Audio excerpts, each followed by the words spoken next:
धाकड़ खबर, बेखौफजुमा बेबाक अंदाज। धाकड़ खबर के न्यूज रूम से मैं आपके साथ हूं अकरम रईस खान। लोग कहते जरूर हैं कि मैंने ये कर दिया, मैंने वो कर दिया, मैं ये कर सकता था, मैं वो कर सकता था, या मैं ये कर सकता हूं, मैं वो कर सकता हूं।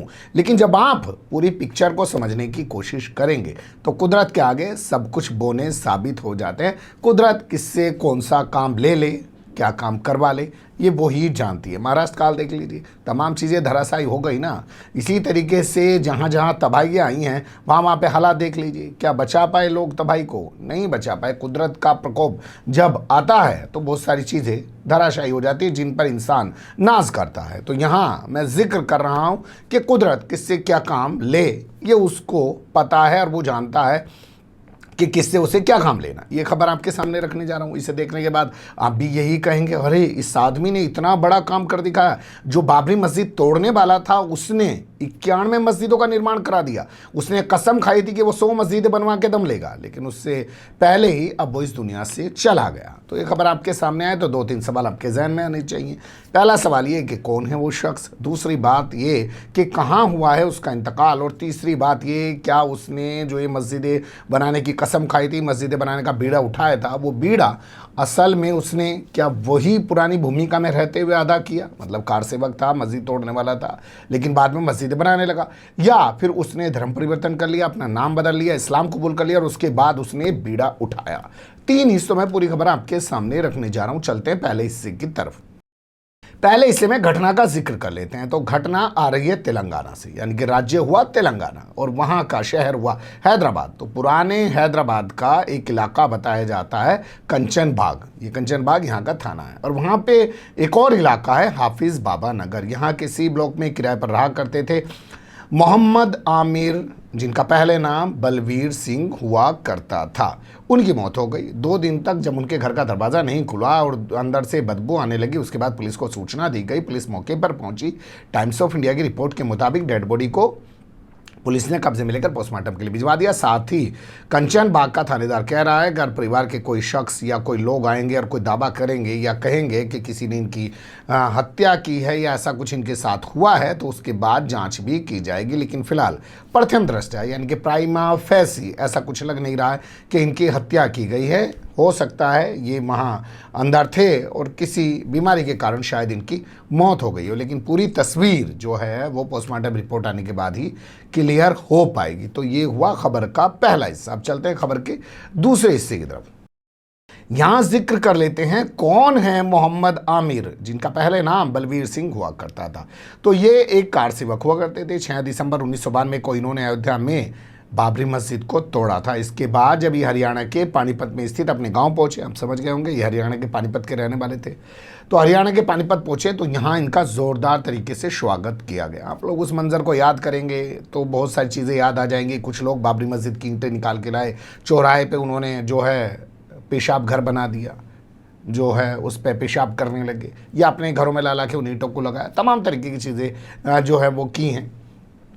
तो उसी में से एक शख्स थे बलवीर सिंह, कार सेवक थे। तो हरियाणा पहुंचने में इनका जोरदार स्वागत किया गया था। कुछ दिन बाद इनकी तबीयत खराब हो गई, ये ठीक नहीं हो पा रहे थे, इनका मानसिक संतुलन भी बिगड़ गया। परिवार के लोग भटकते रहे महीनों तक इधर उधर लेकर। इसके बाद उत्तर प्रदेश के मुजफ्फरनगर का जो फुलत इलाका है वहाँ पे मौलाना कलीम सिद्दीकी के बारे में किसी ने बताया। ये वहाँ पहुँचे, उन्होंने इनका इलाज किया और उसके बाद ये ठीक हो गए। और फिर बलवीर सिंह ने हिंदू धर्म छोड़ दिया और इस्लाम इख्तियार कर लिया और वो बन गए मोहम्मद आमिर। और इसी के साथ उन्होंने कसम खाई कि वो अब 100 के करीब यानी कि पूरे 100 मस्जिदों का निर्माण कराएंगे, जीर्णोद्धार कराएंगे। जीर्णोद्धार का मतलब आप समझिए जैसे मस्जिदें खस्ता हाल में हैं या कुछ मस्जिदों में मरम्मत का काम होना है या कोई और चीज़ बनी है, तो ऐसी मस्जिदों पर फोकस करेंगे। और बताया जा रहा है कि पिछले 26-27 साल के दौरान, 1993 से वही काम कर रहे हैं, 27-28 साल के दौरान अभी तक वो 91 यानी कि 91 मस्जिदों को जो है बना चुके हैं, या उनमें से बहुत सारी मस्जिदों का जीर्णोद्धार कर चुके हैं। तो ये है शख्सियत मोहम्मद आमिर की, जो पहले बलवीर सिंह हुआ करते थे, यानी कि बाबरी मस्जिद तोड़ने वाले ने कसम खाई कि 100 मस्जिदें बनाएगा और 91 मस्जिदें बनाने के बाद अब वो इस दुनिया से चला गया। तो मैंने कहा था ना आपसे कि ऊपर वाले को किससे कौन सा काम लेना है कोई नहीं समझ पाता। बहुत से लोग कहते हैं हमने ये कर दिया, कोई कुछ कर नहीं पाता। तीसरी तस्वीर की तरफ चलते हैं। यहाँ आपको ये जानना जरूरी है कि आखिर वो इस वक्त हाफिज बाबा नगर में क्या कर रहे थे जहां पे उनकी लाश मिली है। तो बताया जा रहा है कि इस मकान में वो किराए पे रहा करते थे। 6 दिसंबर 2019 को, 6 दिसंबर बाबरी मस्जिद को शहीद करने वाला दिन, 6 दिसंबर 2019 को हाफिज बाबा नगर का एक रोड है जिसे बालापुर रोड कहा जा सकता है, वहाँ पे इन्होंने एक मस्जिद की बुनियाद रखी, यानी कि मस्जिद की नींव रखी, जिसका नाम है रहीमिया मस्जिद। तो रहीमिया मस्जिद की इन्होंने बुनियाद रखी और उसी के निर्माण कार्य में आजकल जुटे हुए थे। बताया जा रहा है कि इस मस्जिद में जो नमाजी हैं फ़िलहाल अभी छप्पर वगैरह डाल के नमाज अदा करते हैं। तो ये उसी मस्जिद के निर्माण कार्य में जुड़े हुए थे, इसीलिए वो यहाँ हाफिज़ बाबा नगर में एक मकान किराए पर लेकर उसी में रहा करते थे, जहाँ से अब उनकी लाश बरामद हुई है। 2 दिन से उनके कमरे का दरवाज़ा बंद था। आखिर में हम इतना ही कहना चाहते हैं कि पुलिस कम से कम पोस्टमार्टम करके बताए कि आखिर इनकी मौत कैसे हुई है, क्या संदिग्ध परिस्थितियों में इनकी मौत हुई है या कोई इनकी मौत के पीछे हत्या की कहानी है। क्योंकि आज जो हालात मुल्क के बन रहे हैं, तमाम चीज़ें जो हो रही हैं, ऐसे में कोई सिरफिरा कुछ भी वारदात को कहीं भी जाकर अंजाम दे सकता है। वैसे भी ये अकेले रहा करते थे।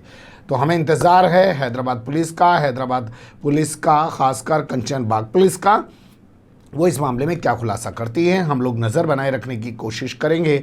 आप बने रहिएगा धाकड़ खबर के साथ। फिलहाल कमेंट्स के रूप में आप लोग अपनी राय दे सकते हैं, खबर को लाइक कर सकते हैं, चैनल को सब्सक्राइब कर सकते हैं और ज़्यादा से ज़्यादा हमारी खबरों को शेयर कर सकते हैं। फिर ऐसे ही किसी सुलगते हुए या उलझते मुद्दे लेकर मैं आपके सामने हूँगा हाजिर। फिलहाल अभी मुझे दें इजाज़त।